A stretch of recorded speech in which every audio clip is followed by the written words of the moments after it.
Realme and Oppo smart side bar setting. नमस्कार दोस्तों, स्वागत है आप सभी का तिकराज यूट्यूब चैनल पर।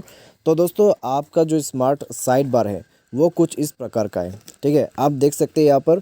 तो अगर आप स्मार्ट साइड बार यूज़ करते हैं तो आपको वो बार यहाँ पर मिलेगा।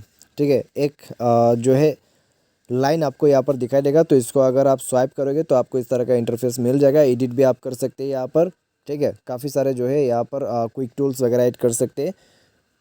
तो ये सब आप कर सकते हैं, लेकिन आपको ये कैसे इनेबल करना है और ये सेटिंग कहाँ पर है, ये मैं आपको इस वीडियो पे बताने वाला हूँ। तो चलिए वीडियो को देर ना करते हुए शुरू करते हैं। शुरू करने से पहले अगर आपने चैनल को सब्सक्राइब नहीं कर रखा है तो सब्सक्राइब करते हुए बेल आइकन को क्लिक जरूर करें। यदि आप ऑनलाइन पैसा कमाना चाहते हैं तो वीडियो डिस्क्रिप्शन पर आपको लिंक मिल जाएगा। तो चलिए शुरू करते हैं। सबसे पहले हम जाएंगे सेटिंग पर और उसके बाद स्क्रॉल डाउन करते हुए हमें जाना है कॉन्वीनियंस टूल के अंदर पे। उसके बाद आपको मिलेगा यहाँ पर स्मार्ट साइड बार करके। तो उसमें आपको जाना है एंड आपको ये बटन यहाँ से इनेबल कर देना है। अगर आप इसको बंद करते हैं तो साइड बार चला जाएगा, अगर आप इसको ऑन करते हैं तो आपको साइड बार मिल जाएगा। ट्रांसपेरेंसी आप दे सकते हैं यहाँ पर, डिफ़ॉल्ट, ओपेक और ट्रांसपेरेंसी यहाँ पर आप सेट कर सकते हैं। ठीक है, तो मैं डिफ़ॉल्ट पे सेट करके इसको यूज़ करूँगा और इस तरीके से ये सेटिंग हो जाएगा। अभी इसको यहाँ पर खींच दीजिए।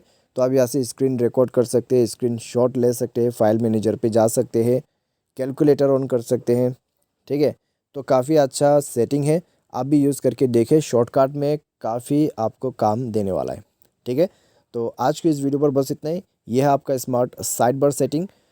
तो आज के लिए बस इतना ही। Thanks for watching.